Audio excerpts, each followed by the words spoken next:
So, hindi ako nag-upload so many years. Kasi, tapos na yung namin, graduation. At, dumating yung tita ko dito, galing abroad. So, pumunta kami ng beach. At di ko alam pangalan, nakalimutan ko na. Yun.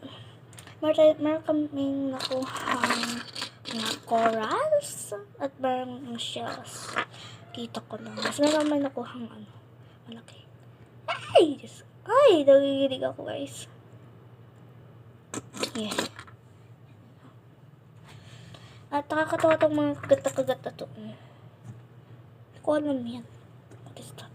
So, hugasin pala natin to kasi sobrang may mga sand. At nakuha ko to yung malapit na kami umalis.